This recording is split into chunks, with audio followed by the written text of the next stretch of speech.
shit, I borrowed him a pair of skis 4 years ago. Still haven't seen them. They're around here somewhere. That's Joe. All right. Welcome back to another episode of Light Skin Pod, number 70. Number 70. About to get over that hump. 30 more to a century. I feel like we've been saying that since episode 5. Just one. We're like, hey, we're almost to 100. Almost to 100. Episode 2 next week. Yep. It's always great to get over the hump. It is. This is true. Well, today we are joined by, if you want to introduce yourself. My name is Patrick Stojevich, and it's glad to be here. I was honored to be selected to be on your show. Yeah, heck yeah. Well, thanks for being with us. Thank you. Appreciate it. Like always, tell us about baby Pat. We going back.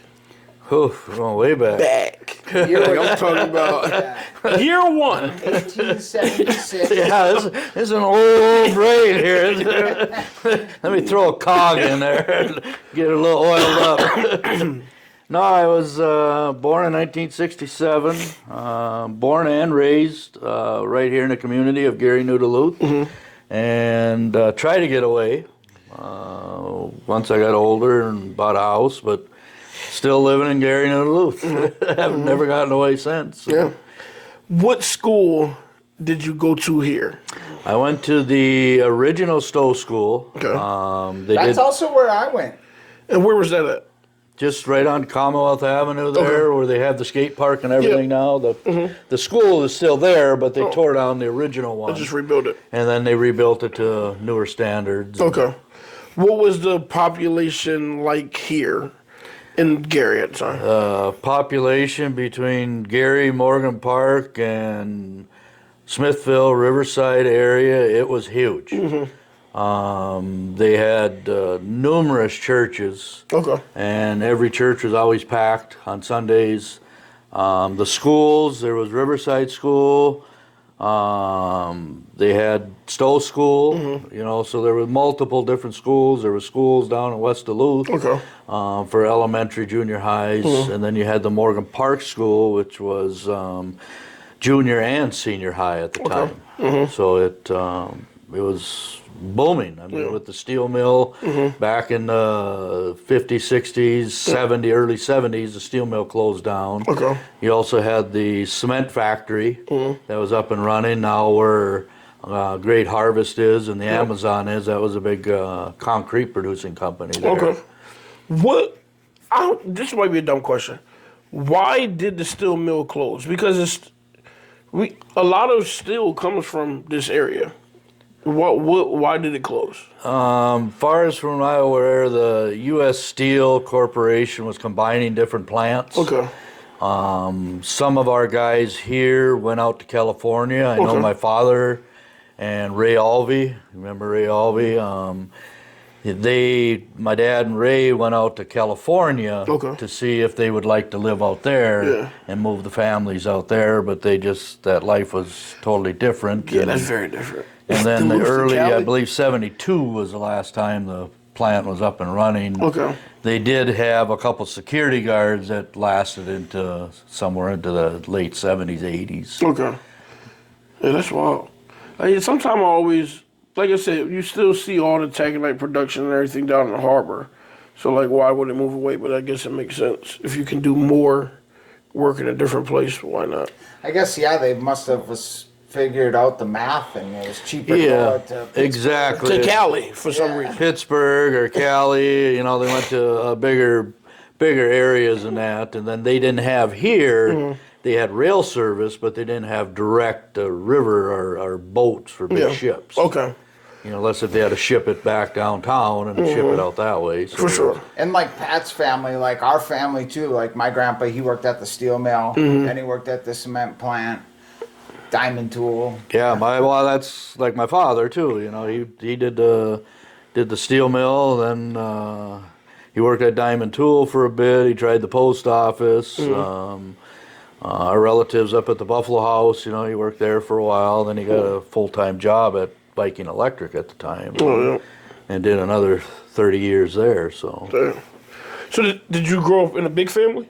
Grew up with 6 brothers. Damn. No sisters? No sisters. I No. was in that house. It Boxing. was food time was pretty unique. After the prayer was said, if your fork wasn't flying, you didn't eat. You eat. Where are you in the mix? What number? I am the 5th in the mix. Okay. Are your brothers still around here, or No, I've actually buried 3 brothers. One died when he was 25 years old in a car wreck. Okay. He helped work on the space shuttle, Oh, dang. design the arm on the space shuttle, stuff like that. That's cool. My oldest brother, he passed away 11, 12 years ago waiting for a kidney transplant. Oh, okay, yeah. And his heart just couldn't take it no more. He was on dialysis for 5, 6 years. And then my other brother died of different ailments, and you know, so it's the top 3 that are Sure. gone, and Okay.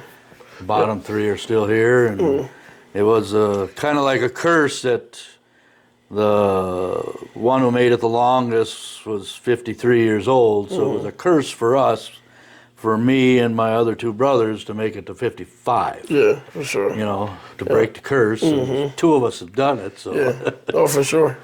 Growing up, did you do any sports and things like that? did a lot of sports growing up. We did t-ball. My dad was a coach for t-ball. And then never did hockey. I couldn't skate. Yeah. I don't know still why can't I'm up skate. in northern Minnesota. I can't skate. I could go forward. I could never go backwards. And I couldn't stop. Well, it was kind of nice because you just run into a girl, stop, and you know, it's kind of a way to meet somebody. But and then I did a little bit of soccer and Okay. you know, stuff like that. So. At high school, where'd you do high school at? High school, I got caught up in the switchover from Morgan Park, and I had to go to Denfeld, Okay. which was great. Great Yeah. school. Most of the teachers from Morgan Park moved over and did a great job there. So Yep. So, I'm trying to think. Everybody from Morgan Park obviously went to Denfeld. Who else came to Denfeld? Anybody like the Central Hillside? Central Hillside came down when they split. Some went east, some went Yeah. west, depending Okay. on the territorial split. Yeah, but before that, when Central High School was still there. Yeah, you had at the one time you had Morgan Park, Duluth, Denfeld, Duluth East, and Duluth Central. Yep. You The know, big one on the hill. the What big are you one talking up about? on the Okay. hill. Oh, Yep, yeah, yeah. they were up on the hill, and Yeah. the old Central is downtown. Yeah. Kind of where they filled Iron Will. Yep. was Yeah, they're from. apartments now. Yeah, Yeah. they're all apartments now. But then Morgan Park closed, so everybody west went to Denfeld, and then when Central closed, they split Okay. between east and west. And then the line just keeps going further out east. Yep. Yep. And then Morgan Park closed in '82 was the last senior year out of there. Okay. As you went through high school and think about graduating, did you ever think you wanted to get out of Duluth, or was that never a thought? I really never had a thought of moving away from Duluth. Just trying to pick what I wanted to do for a living and try different things out. And Yep. I tried a few different things out. Went to college, and Where you do college at? my main one I ended up going to get my degrees was over at Wisconsin Indian Head Technical College. Okay. It's a great 2-year program. If you don't want to spend all that time, 4 or 5 years, and a lot of money at a normal college, I believe in tech colleges. I also believe in the trades. Yep. Trades big. There's so many trades right now looking. I push a lot of our kids towards And trades. that's what I tell a lot of kids, you know, they don't know what to do. I say, you know, try the trades. Yep. And if they don't really know something on that, you know, some of you guys may not like it, some of you may, but I say try the military. Yeah, for sure. My And the brother military will did pay your education. That's what I did. Sure will. I joined the Air National Guards Okay. my first year of college. And then after that, 1 week in a month and Yep. 2 weeks a year, they paid for my entire education. Plus, I was putting money in the bank because I had a job. So, you know, I couldn't go wrong there. What was your job in the military? What did you do? What I did was I was a Security Police Investigator. Okay. I wanted to go in for security police full time, but my hearing, it wouldn't pass the testing, so they put me into the investigation end of it. And Had a good time. Got to meet a lot of nice people, and got to do a lot of good things. And got active duty during Desert Storm. Okay. That was an interesting time. Yeah, I bet. It's probably with me. I had a top secret and clearance, so I had to carry a lot of the messages from back then, the old fax machine. Had to bring that faxes up to the colonels and that up to the main place, and you know, so I got to see a lot of stuff there. I used to want to be in the military. Like back, I think every kid at one point thinks about it, especially boys. But at that time, the only thing I knew about was like fight. Like you just think you're going to fight. I got a friend right now who in the military. His only job is to travel around bases and fill vending machines. That's all he does. Making bank. And then he brought a bunch of vending machines and put them into the bases. So now he pretty much just filling his own vending machines and making another salary off of that. It's like, oh, that's nice. I had heard a statistic at one point that like the percentage of actual combat, I don't know what it is. I'm sure we'll get somebody out there will know. And they should leave it in the comments if they do. But it's something like 5% or something. It's very little because there's a lot of different between the Army, the Air Force, the Marines. You know, there's a lot of people out there. Yeah. And it's some of them that get sent over. Some of them actually volunteer. You know, they put their name on a list. I did that twice for Desert Storm. Really? Okay. But at the time, the air base got new airplanes, so we were all grounded and couldn't go anywhere. And then at the time I was in, there was really no benefits between, you know, paying for school and that.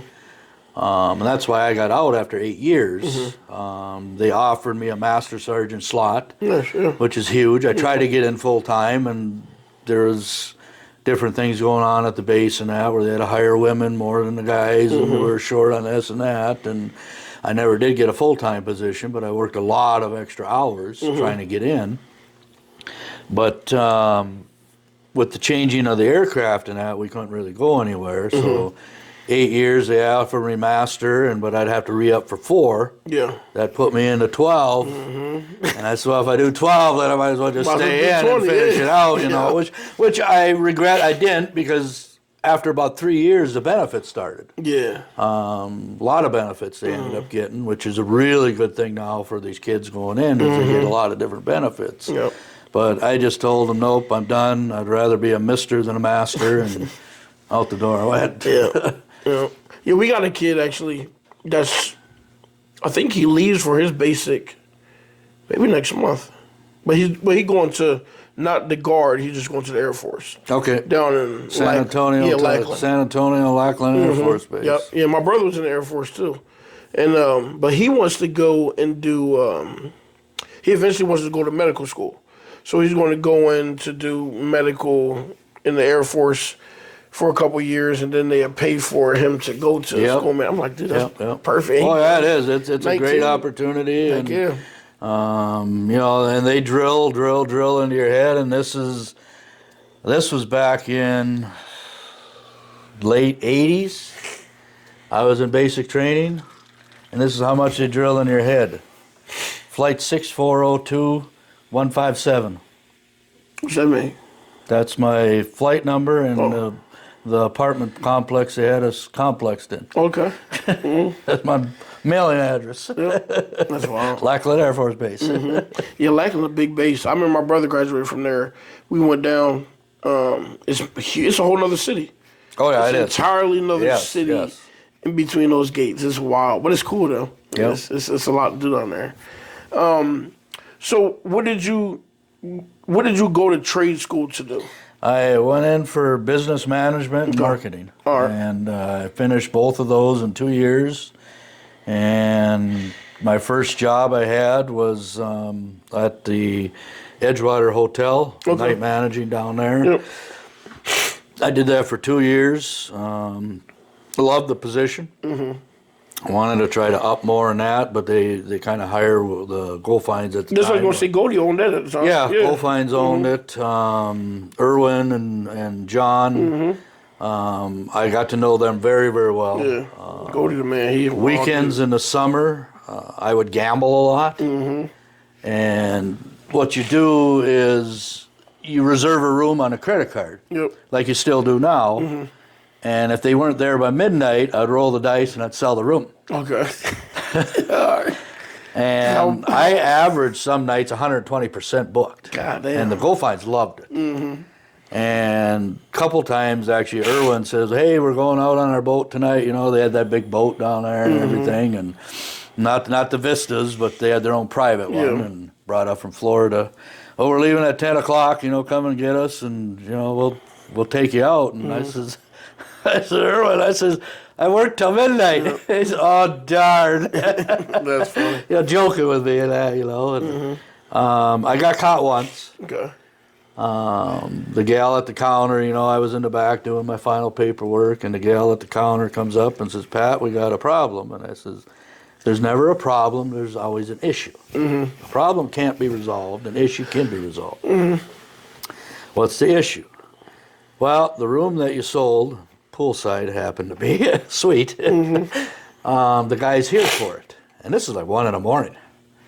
I'm saying, let's just tell them that, you know, we'll put them in a different room tonight. I'll get one of them ready to go. And because we had rooms always marked out, either for maintenance or something, and something minor that I could just go in and just quickly get it up. And no, you go tell them.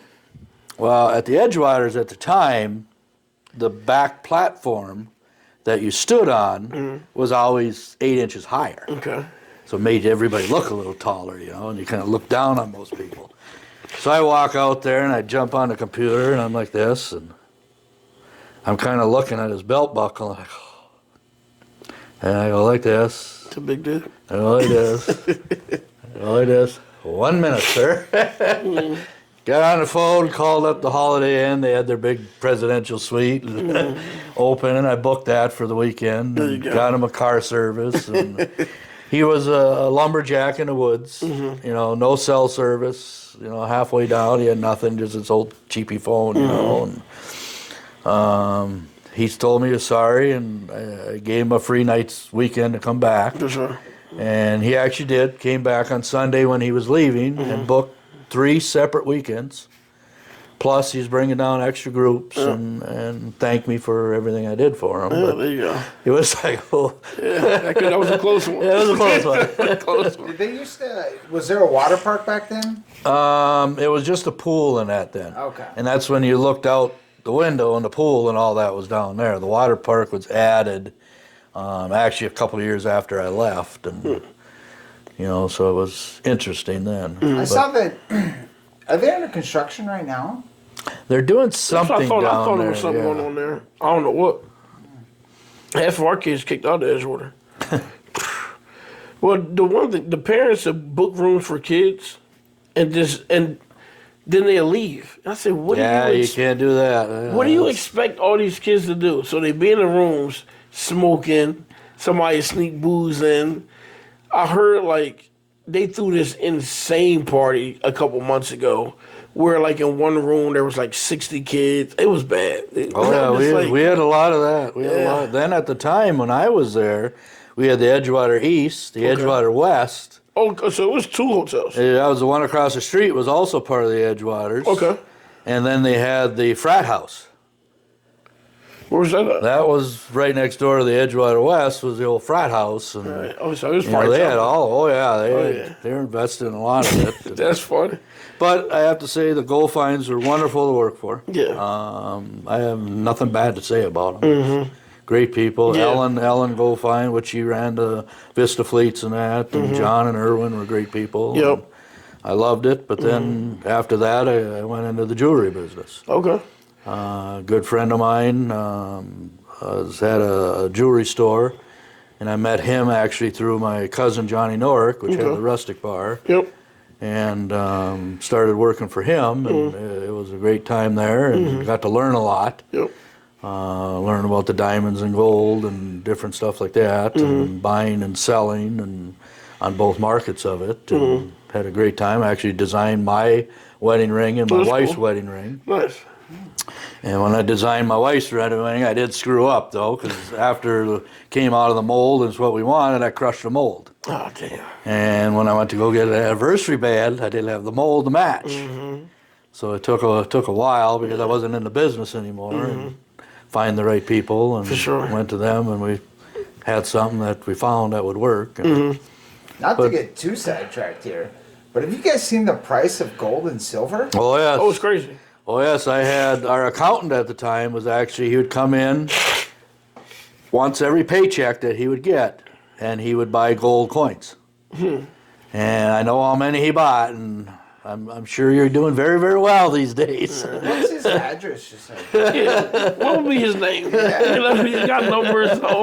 so when I first started collecting silver, I was getting it at $18 an ounce, just buying silver rounds. I didn't get too much into gold because I didn't really have gold money. But I went crazy on silver at 18. And yesterday, I saw something about silver, and I opened up my app. It's trading at like $52 yesterday. It was up over about 58 here last summer. Yeah. You still got that? The what? Silver. Oh yeah. We talk. We talk after. I got lots of silver. Well, you gave me a coin. Yeah. Yeah, I still got it in one of my cigar boxes. Okay. I think it's like on top of my refrigerator. So That's worth $50 now. let's get it. I'm gonna save it though. Saves that heirloom right I'm now. kind of hoping like for, you know, by the time I go to retire, there's some massive need for silver. Well, It's the metal market will never go away. Yeah, no. Especially like the silver and the gold, because you can't make it. Yeah. You can't produce it. Diamonds, they are starting to I'm produce. seeing that. Yeah. You know, they're lab created Yep, diamonds lab now. That's all you grown. see all over the place. It's rare to find a real good ones, and if you do, you're paying a lot of money. Yep. You know what I just invested in? Is helium. Sounds crazy. well, they got that right now. I mean, helium's blowing up. It's on them. blowing up. Yeah. And I did it about maybe a year ago, a little less than a year ago. But I've already like tripled my money. Like already. And it's still not where I think it's gonna be at, but man, helium is huge right now. So how does one invest in helium? So it's wild. You gotta have Pop a balloon and you breathe it in. Yeah. well, you know, that's one way, you know. But you gotta already have a coin. You gotta have a coin-based stock that you can sell to buy helium. You can't just go buy helium. Like it's a whole process. And luckily, I had some money in like Ethereum, and I had a little bit in Bitcoin. Like nothing, like nothing at all. So I sold a little bit in my Ethereum, and then like 10% what I had in the Bitcoin, and then I put all of that in helium. And dude, it's doing real good right now. It's doing real good. Stocks are interesting. It is. One of these days we have to have somebody on here who's like a master broker. 'Cause I just want to learn some stuff. I'm not that good at it yet though. But anyway, fast forward a little bit.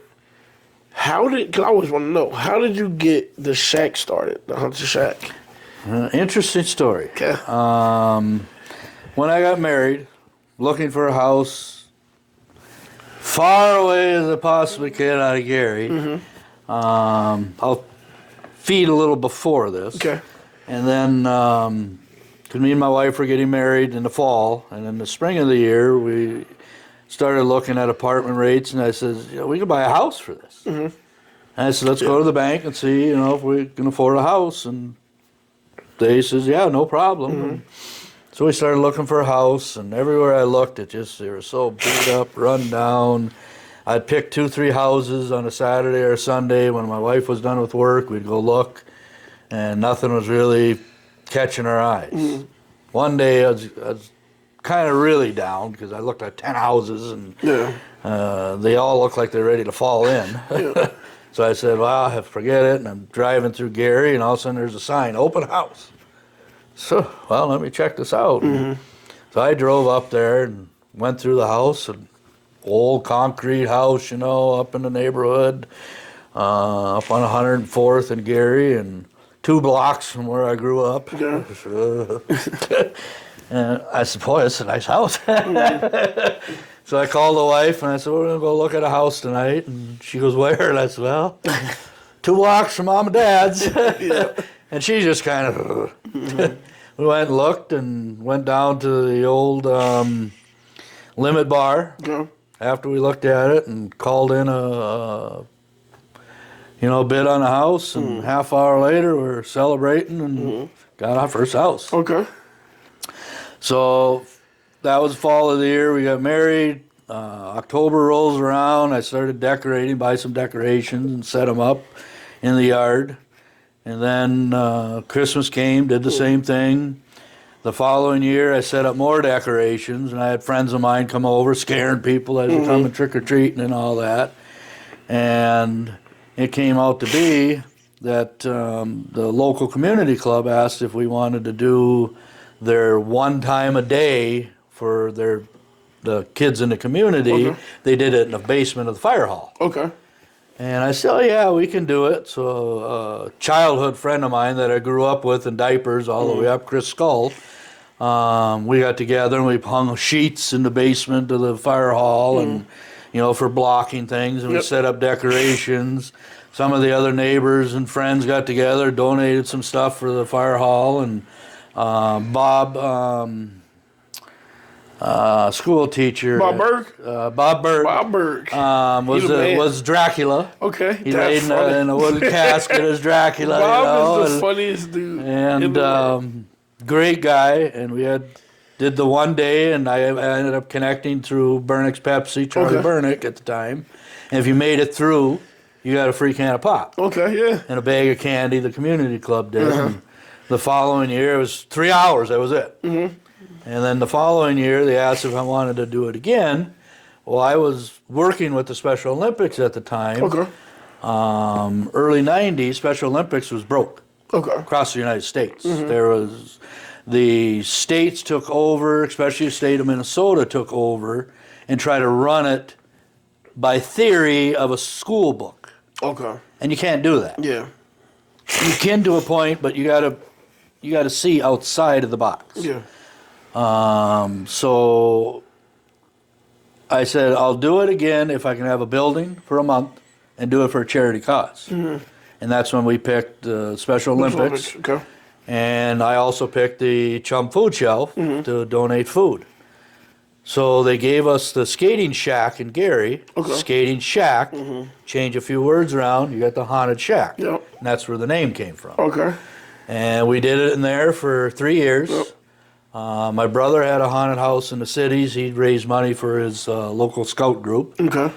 And when he was done down there, we got some of his props and that. So we grew from a pole building, a small pole building for storage, into now what it is 5 semi-loads, 3,200 square foot building. And then we do a haunted hayride. Yep. We do the haunted corn trail. We do a haunted maze. Yep. And then we do the haunted shack, which this year was our 32nd year, Wow. which is the longest running haunted attraction in the Midwest. Okay. And we're in the top 5 in the United States. And the only reason why it's the top 5, because there's 2 haunted houses that can't specifically say they've been up and running for 32 years. Okay.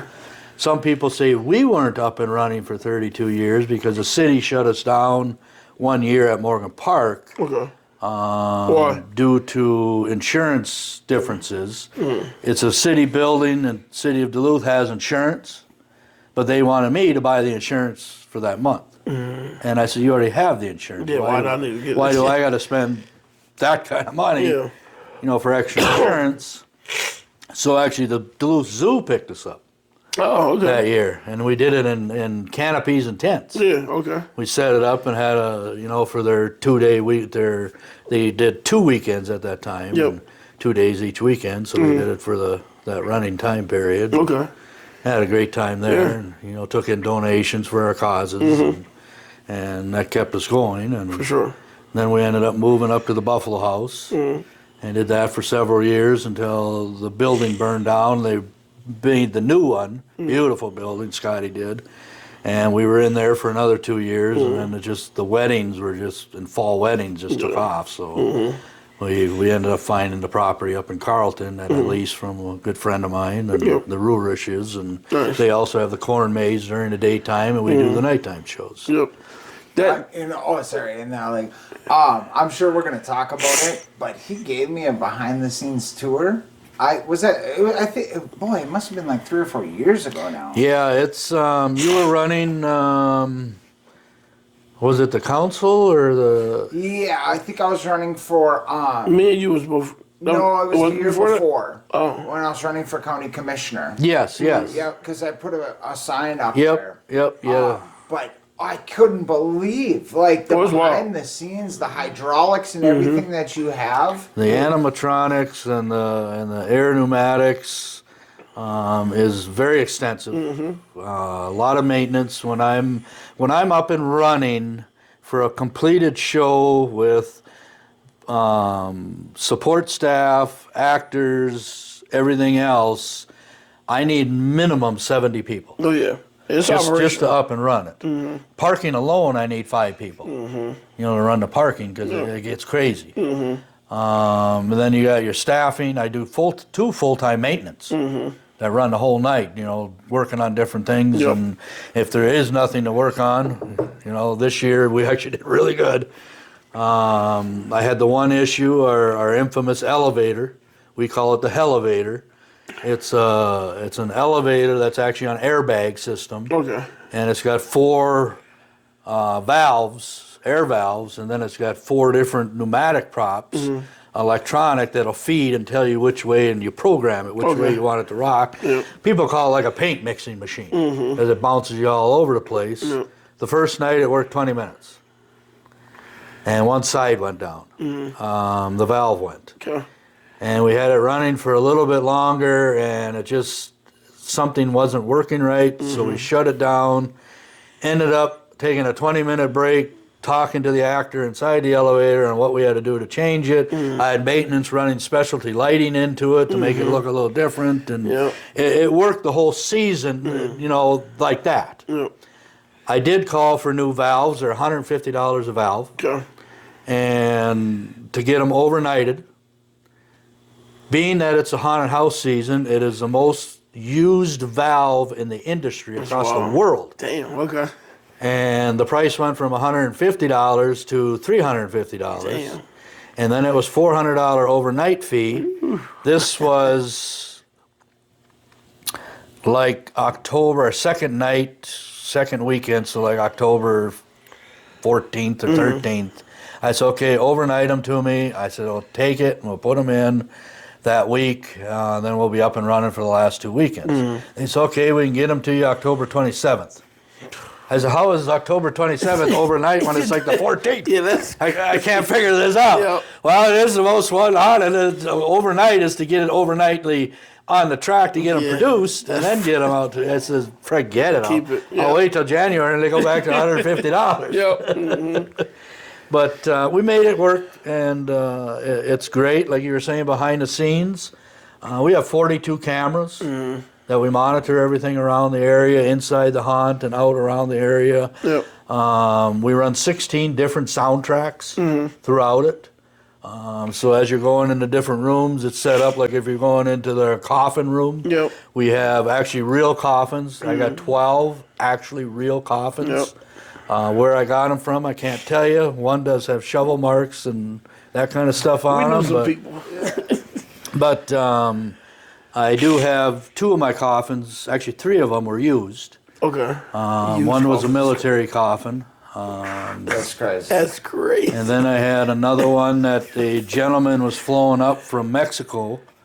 They have to have a special coffin with a door that opens and a glass over it. Okay. So when they go through inspections, they can actually see Oh, I've it. seen that one. I think. Yep. And then I have another one that was used too. But in the coffin room, I have like organ music playing. Yep. And then you got a different room. You got torture room. There's torture stuff playing. The clown room, happy clown stuff. Then there's an overlay track that my brother actually made.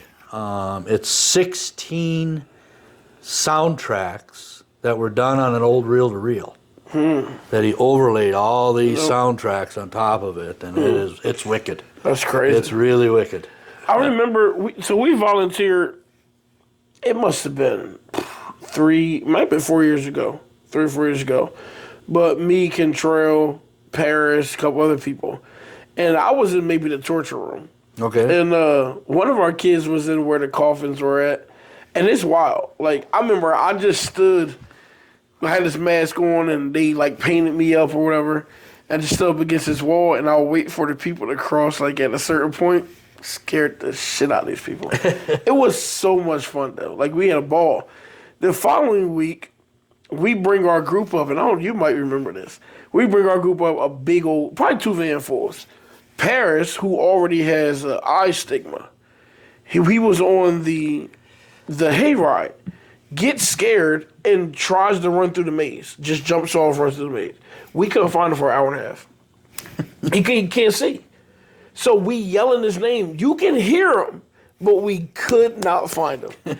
And somehow we end up finding him an hour and a half later. He in tears. He's 16 at the time, keep in mind. But dude, it was the wildest. Well, I remember he time. also volunteered for our Kids Day. I did, yeah. That was the first one, was Kids Day. the Then Kids you Day, that's came right. and worked at night. Yep. Because Kids Day is a happy day, you know. Yep. We play the happy music, all the lights are on. Yeah, all the lights were on and in the little first one. kids. And I had one of them, and I think it was him, Mm-hmm. was in our first scene, which is like a forest type scene. Yep. And I have a coffin in there with 6 skeletons carrying the coffin. And in the coffin, anybody that ever worked for us, if you pass away that year, we actually do a full montage of photos that goes in the coffin, and we highlight it with specialty lighting. And then on the wall, it's also our memorial room. We have all the pictures of the people that worked for us that have passed away. Yep.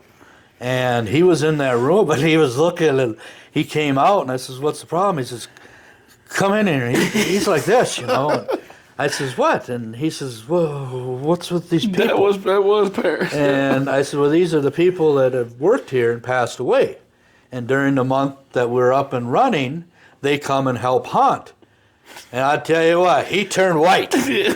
Yeah, he ran out the door. He's, "I'm never going in there again." That's it. Well, there's a lot of explicits, but yeah, he would never step in there. And when he came that night with the van, he got down that first hall, and that was it. He turned around. Yeah, Paris was done. And He was I done. remember thinking, I told Aaron, I said, we have to find Paris. Because we knew he can't see anything. He ended up losing his glasses, and he had thick dude, it was a mess. But it was so much. We had a ball. I'm like Paris like that. I hate going into things that scare you. Really? Oh, dude, I love it. And even when he took me on the behind the scenes, I'm like, all right, just make sure the lights are on. Like even when I was walking through there with him, I didn't. I do specialty tours for people that want to go through a haunted house, but they can't because their first instinct is the fist. Yeah. So I got to make sure we do it on a day we're closed and nobody's in there. And I've had 2 people I've brought through where one of them destroyed one of my props. Yeah. I mean, I'm surprised he didn't break his hand because these props are made out of thick steel and everything else that are mechanism coming off and on. And he punched that thing so hard he destroyed the thing. The other guy, he punched a mannequin, put his fist right through one of those old mannequin styles, big, thick fiberglass ones, put it right through that. That's wild. You know, if that was a person, you know, but they got to go through, they'll never do it again. Yeah. I had 2 years ago a 98-year-old woman. Never in her life has ever been through a haunted house. Man. Never. I know It's always been on her list. And I says, "Well, why did you pick this one?" And she says, "Because I heard it's the best." I said, "Well, all right." Yeah, thank you. So she did the whole show and came out the end, and she was just that stare. And I gave her a sweatshirt and a T-shirt, you know, just, you know, here, happy birthday or whatever, congratulations. And I says, "How was it?" She goes, "Yeah." I says, "You want to do another one?" "Nope, 98 years, first one. I can wait another 98. Yeah. There is one, I want to say it's in Kansas or Kentucky, but they'll pay you $10,000 if you can make it through. In like, I think it's year 15, no one has ever made it to the end. Well, they do have the one, I don't know if it's the same one, that you write down your fears. Oh, And you have to go through a rigorous, you got to go to their doctor and get a rigorous testing done. really? And then you sign all these waivers, and it's legal. People have been trying to stop them, but these waivers are legal. And he sets up your fears. If you're afraid of snakes, you will be dumped in a pit full of snakes. Nah, If spiders buried alive, they'll bury you alive. get the fuck out. Ain't They happening. do all this shit, and it's unbelievable. I mean, if you don't like the gore or Yeah. stuff like that, pig hearts, deer hearts, whatever, they'll bury you in animal parts, and it's wicked. I mean, you want to Google something like that, Google that. I man, gotta, and yeah, I it's- gotta figure out what that is. I Yeah. might do it before I die. My bucket list is crazy. It's drowning. They'll throw you under and hold you under, almost to the point where that's it.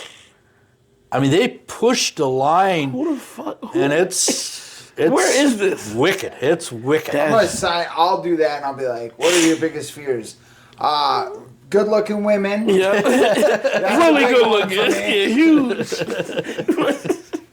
Millions of dollars. Yeah. Yeah, and they got thousands of people that send in their That's application crazy. every year. And they only take so money, but it costs. It Oh, I costs bet. a fortune. I bet, and I bet their liability, like their insurance. Oh, has it's got to be huge. And that's probably. I know what mine is, but that's got to be unbelievable. yeah. So how many people come through the Haunted Jack every year? It varies throughout the years. We shoot for over 5,000 every year, and that takes care of, like this year, or last year. This year I haven't done the final numbers yet for the groups, but last year I donated over $20,000 cool. just to group organizations That's cool. looking to raise money because there's not money out there anymore. Government ain't giving it. The school boards ain't giving it. So Duluth East. Thank you guys. You guys did awesome this year. Their dance group, their key club, they had their football team, part of their football cool. team. They had the basketball team. I mean, a lot of their teams came out to raise money this year. sure. And I'm just waiting for a couple last bills to come in, and then I can divvy everything up. For an example, if you have 500 people, or go back, 15 people, I'll give you 500 a night. Yep. You do 2 nights, you get a bonus.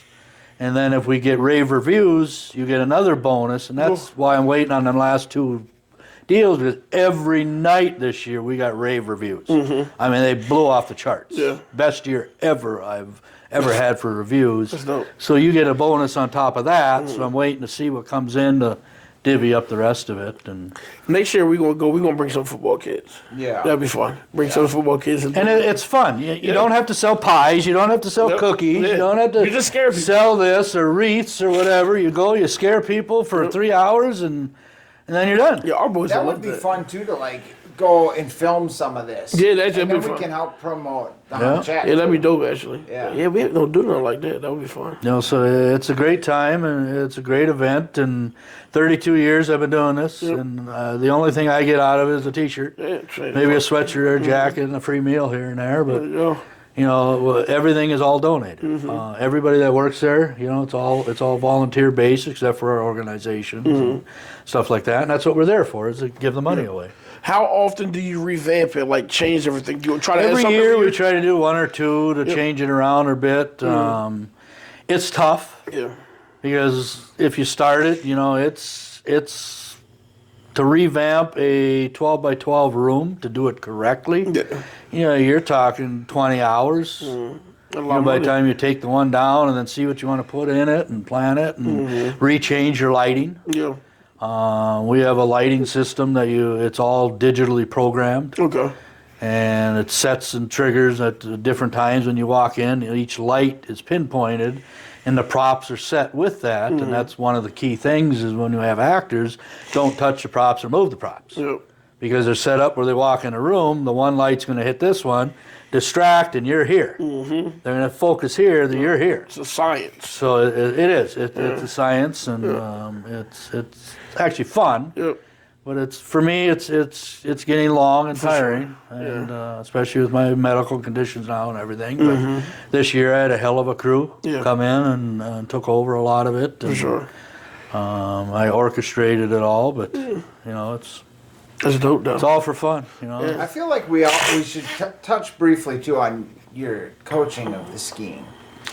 Yeah, I just don't do the Honda Shack, you know.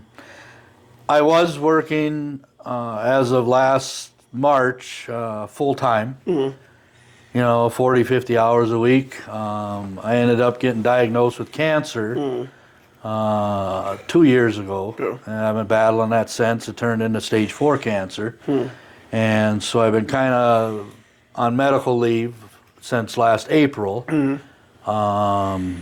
So it's kind of like, whew, you know, semi-retirement, but, you know, I got issues that conflict it, and 5 days into my so-called let's relax and try to heal myself, I ended up with a cardiac arrest, 15 minutes.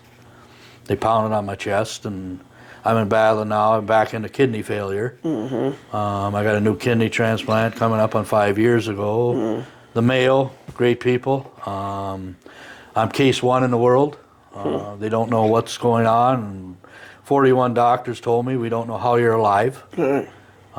Since June, you shouldn't be here. And the new doctor I have, they're doing a radiation treatment on the kidney to kill the bad parts. They've done it for cancer for years. This is new to them. And it seems to be helping. The one doctor, when he told me about I should have been dead and we don't know how you're alive, I looked at him, I said, well, I was just downstairs going to donate my body to science, and the Mayo says you're already taken by the government. That's my doctor did that too, and it's, you know, foreign doctors, and he goes, well, what do you mean? I said, I don't know if it's because I was in the military, I signed something, I have no idea, but they said they wanted to use my bone marrow in the troops to keep them alive, and Trump wants to drink my blood. And he looked at me and he goes, what? And the doctor behind him, which is my regular doctor, slapped him on the shoulder and says, now you know why the son of a bitch is still alive. Oh, you're joking? I said, yeah, I'm joking. I was sitting there like, hang on, what are we talking about right now? But I've been involved with skiing ever since I was in just out of high school. I've been skiing since I was 2 years old. Last year was earmarked 55 consecutive, not missing a year, skiing at Mont Lac. That's wild. At least making 2 runs every year. That's wild. The one year I did it with a broken neck. And I was coaching at the time too. I didn't get into ski racing until I was in my 30s. I hooked up with Brent from the ski hut, and you know, he got me kind of involved a little bit of it. And Dave Zabrocki, which is an excellent skier, he got my son involved with it. So we started up at Spirit Mountain on the leagues up there, and I skied in the night leagues, the beer leagues, and that. And that's a whole different story. 'Cause back then, when they called it a beer league, there was a keg at the top of the hill, and that's why it was called a beer league. But then Mont Lac started a ski club, you know, a nightclub for adults. So I went out there and raced out there. So they were both on Monday nights. Well, then I've known Zippy for many, many, many years, and he was looking for assistant coach. And I said, well, we can move my son out here. This is where I grew up. I learned how to ski. When I learned how to ski, I skied at Mont Lac. It was $10 for the whole family. Up at Grandview Golf Course, hill number 9, course or hole number 9. They used to have a tow rope on it. I skied there, and then at the Buffalo House. George Stoynoff on one of the back hills, you'd hook up to a snow machine, and he'd tow you up the hill on a snow machine, and that's where I skied. You know, Spirit Mountain didn't exist until '72. You know, so I was already skiing before that. And you know, that's where you could ski. Then when Spirit opened up, it was way too big, and so we stayed out here at Mont Lac, and I got involved into the coaching, and for teaching wise, I've been doing that for, I think here a little bit, 30 some years I've been teaching. I actually got involved in when I was going to school up on the range. I went over to Giants Ridge for a course. You get 2 credits for downhill skiing, you know. Oh, and cool, okay. I was like, this is gonna be easy. Two this will be credits. good. Yeah. Well, after the first night, I ended up going over to the ski patrol, and they got me hooked into the ski patrol. Well, then I was an instructor, so I ended up with 3 credits because I knew so much and been skiing so long. They actually put me in for an instructor to help the other college students. Yeah. That's cool though. You get credit for doing something you enjoy, you know. Exactly. And then I got involved with Zippy and Joe and them out at Montauk, and been coaching out there, the D team they call it, which is from like 4 years old all the way up to you graduate from high school. Oh, cool. Okay. You can't keep flunking out of high school to stay in, but it's like 18 is a cutoff. Okay. And I've been doing that for I don't know how many years now. It's been a while because I started coaching there with you about 15 years ago. yeah, so it's got to be pushing 20 years. Yeah. And me and Zippy, it's just like we grew to each other. Yeah. And our thoughts and techniques are the same, but a little different. But if I'm at the top of the hill and Zippy's at the bottom of the hill, Jeff Zahar, a lot of people know him too as, which is his real name, he would tell the kids something and then get to the top, and then I would start saying something to the kid, and then all of a sudden it's like, well, that's what Zippy just told me to do. I said, okay, that's why we're on the same wavelength. Exactly, And yeah. he has a little different technique than I do, and you know, it's just we have a great time doing it, There you and go. I'm still doing it to this day. For sure. You know, I get there as much as I can. There's some nights with my health issues, I just can't move. For sure. Today was a bad day. Getting here was everything I could. Yeah. I was really just wore out, tired, and everything was just hurting. Yeah. But you know, it's something important for you guys, and appreciate you I do coming on. watch the show. Yeah. I was giving Joe crap when he called me about it. Really, what is that all about? I do watch the shows. I love them. Yeah. I love the food shows. Yeah. Yeah, I told him, I said, hey, this is the who's who of Duluth. This is He goes, it. oh, I'm number 70? Yeah, I got to be the last pick of the barrel Oh, or we something. got you. We just wait. Yes. Hey, you're top 100, buddy. Top one. That's a big. There are a lot of people below me. Yeah. But yeah, it's great to. I love working with kids. Yeah, for sure. Like I said, I've died twice in my life. Why I'm here, I don't know. Yeah. I appreciate you. I appreciate you. Thanks for spending some time with us. It's I enjoyed it. I called Joe and I told him, I said, we gotta get Pat on. Yeah. We gotta get Pat. Like I haven't met you. I've met you a few times, but I obviously don't have the relationship you have with Joe. But every running I always had with you, I said, this is man. I like this dude. Yeah. He's wild, straightforward. That's what I'm about. He got like an East Coast attitude. Like it's not a Duluth Oh, big attitude. time. And I'll tell you what, like, Pat, he can be a lot to handle sometimes. but you know what? But I'll tell you what, trust me and Pat have been in that tiny little shack on the top of the hill for I don't know how many hours these past 15 years. He's got a way about him, but one thing is for sure, like, when it comes to the little kids, I can't deal with them. It's Yeah. like, you don't know how to ski? Go figure it out. Come back when you're 13. But Pat, with the little kids, super patient. All the little kids love him. I mean, he's always done such a great job. Even with your son. Yeah. First year on the ski team, he was like, whew, this can be a handle. And, Who's talking about, Joey? Or Caden or Dylan. The All young- three of them did it. well, the taller one. The big one? Yeah, Okay Caden. then. Caden. Yeah.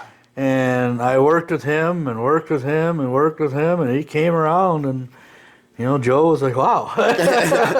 And him especially, because Dylan and Joey are natural skiers. Like, Yeah.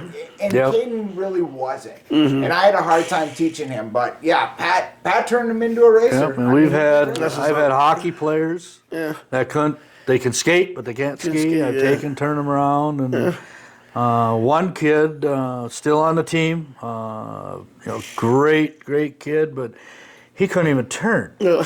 And how he got on the team, I have no idea, but I worked with him and worked with him and worked with him, and over the years now he has become one of our top skiers. That's dope. And it's amazing to see exactly how he turns around, because all of a sudden skiing is it's a team sport, but it's individual. You race against yourself. Yeah. You don't race against somebody else. You race against yourself. Same thing with swimming. You race against yourself. Sure, you're racing 6 others in the pool, but it's you. It's your best times is what you want to get. Yeah. You keep improving your time, you're improving. Yep. And that's how I explain it to the kids. I look at them and say, well, I didn't get a medal or nothing. Well, you don't need a medal. Yeah. I said, here's what you need. Here's your time from last week. Here's your time from this week. Look at the difference. Keep improving. Look at the pictures as you're coming down the hill from last week to the 3rd week. Yep. Look at the difference in your form and everything else. That's how I point it out to For them. sure. And Yeah. it takes a lot of patience too, because I know what kids you're talking about specifically. And I mean, you're talking about a kid who can't get out, won't go through the start ramp, will take 5 minutes to get Yep. to the bottom of the hill, where your top runners are running at like 24 seconds. Yeah. That's crazy. You know? Yeah, that's And wild. like that leap from 5 minutes even to a minute Yeah, is it's huge. It's monstrous. Yeah, and then, but yeah, no, he's. In ski racing, we say 2 seconds is a bus. Yeah.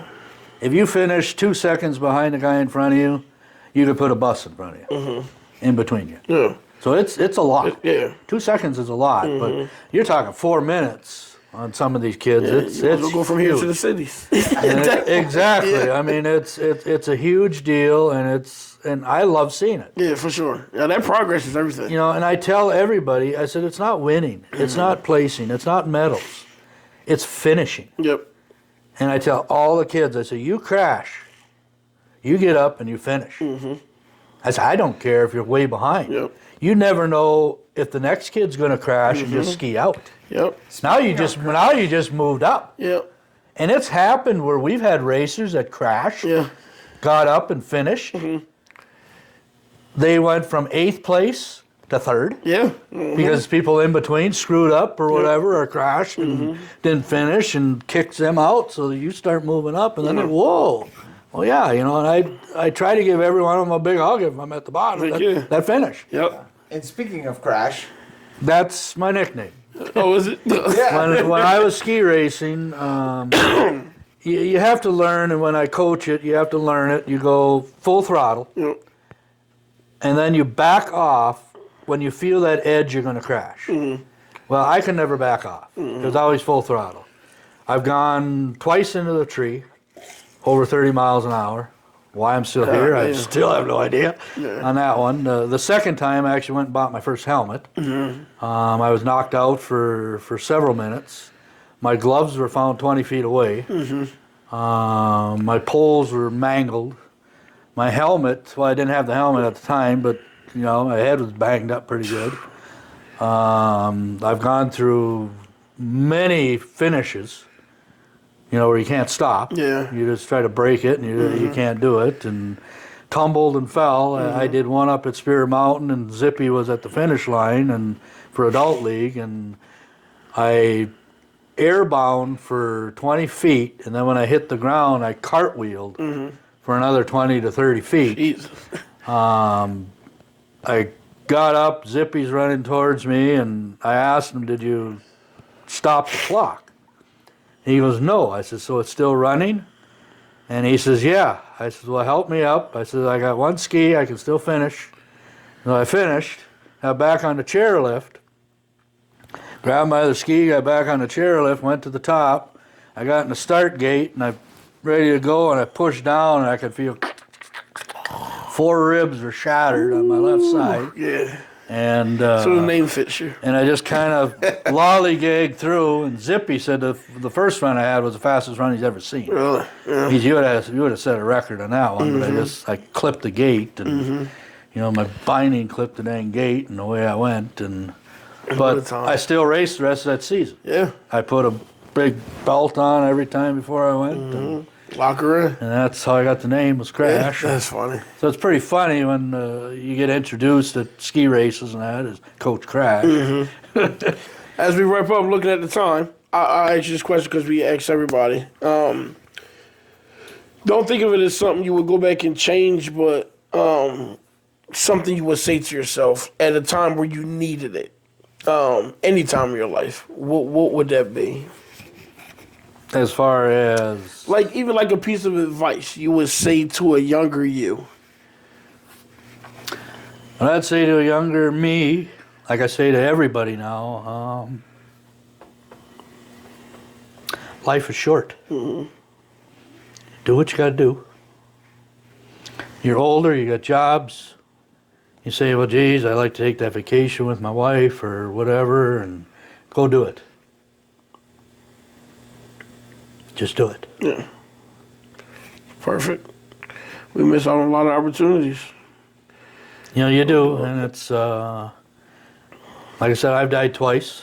You know, so this last time when I was announced with cancer, I thought enough was enough. I buried 3 brothers, buried my father, got kidney failure, you know, got a new kidney. I thought, hey, that's a new life. Let's start traveling. Me and my wife were doing a lot of traveling, a lot of cruises, seeing a lot of different islands and doing a lot of stuff there. And then when I got cancer, it kind of changed a little bit on that, and it's just now we're going to do it. I got 3 things left on my bucket list, and I'm going to get them done, and hopefully this summer I'll get one of them checked off.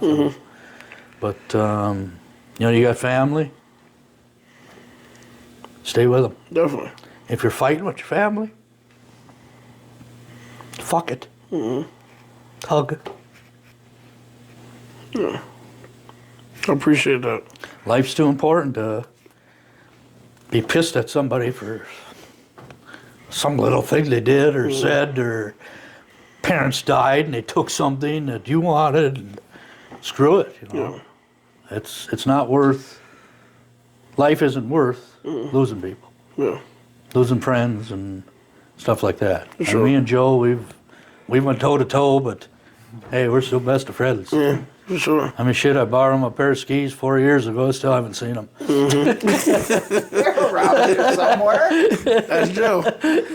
What, am I mad? No, I'm not mad. I know where they're at. Well, technically, I may have seen them for sale once online. okay. Wait, those are the ones that Joey? Yeah. Oh, I told know him this about thing. that. yes, I know. So yes, there's this water skipping tournament every year at Montauk. Yeah. And Pat had these fat pair of skis that are really good for it. So my youngest boy Joey borrowed them from Pat. Yeah, I heard. And I think he got like second place or something. And then he had them in his room forever. And then one day Pat called me. He goes, "Hey, you still got them skis?" I go, "Yeah, they're around here somewhere."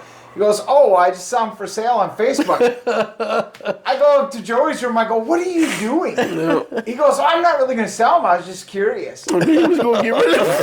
Oh, they would have went. I'm surprised they didn't go that fast. I know it. They're rare. They're a rare I- pair because they're a fat boy ski for powder skiing. Okay. But they have a racing cut edge on them, which is rare.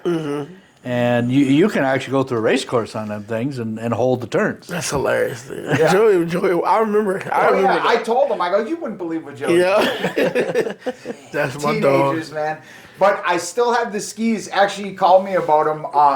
But guys like Pat and I, we do our own tuning, fix our edges, do all that stuff. And I told them I want to get them back in like good order before I give them back. For sure. So. That's dope. That's So that means they're totally wrecked. He's looking for a pair to buy. No, they're good. But the problem is you know, you use them for the water skipping thing. Well, they get that rust on Yep. it. So you never want to give his skis back with rust on Yeah. it. So you know, there's special tools to clean all that off, and we'll get them back in good shape before we. one send of them these back. days. Yeah. That's the last thing on his bucket list to get his goddamn skis back. That's why I came here. Exactly. They waiting outside the door now.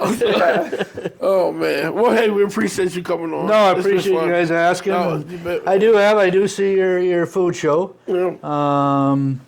Every fall weekend after Labor Day, I do a huge party at my house for family and friends, and I do it because I've lost too many people in my life. And if you can make it, you can make it. But that'd be a great food deal for. That's a great This idea. is outdoor barbecue. All right, I we mean, doing we're it. talking brisket, pork, chicken, sausages, my famous baked beans. That I got a very good friend of mine. He calls them food porn. Okay. And What about it's a great. It'd be great for your food It would be, and I've always gotten in trouble because I never go to it. Yeah. And the main reason is many years ago, well, when I first met Pat, I was still drinking. Mm-hmm. You know, but I quit drinking so long ago that I have a hard time going places where people are drinking, and I'm like, I just always avoid it. Yeah. But I've gone to it a couple of times, and we will. We going. Yes, next You year. can do that because I'm gonna be drinking. Yeah, the Taste Twin Ports at Pat's. What's it called again? Pat's Pub and Grub. Yep, Done. Pat's That's Pub tough. and Grub. That's tough. Yes. We need a T-shirt. You got a T-shirt? We have had T-shirts. We gonna make some. Yep. Pub and Grub. All right, we're doing it. That we're gonna But, have that episode next year. You know, it's a great time in that, and I usually have 3 live bands. Okay.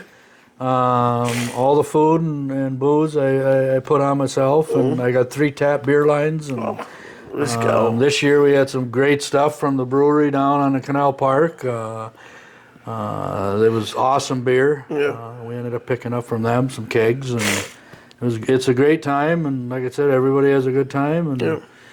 you know, end of the night we usually have a guy sitting around the fire playing guitar, and That's if you dope. play an instrument, you bring it and jam around the guitar for a couple hours around the fire. And Start getting my fingers ready because it's a go Yeah. time. this Whoa. year I actually did chicken breast for the first time. Okay. I usually do the whole chicken beer can deal. Yeah. But we did chicken breast this time, and I think I only had 6 left over out of 100. Oh yeah. That's good. There you go. So we did really good on that. Well, we locked in. We're locked in. Well, thanks again for being with us, and like always, like, subscribe, and share, and we'll see you next time. All righty. Boom. Boom.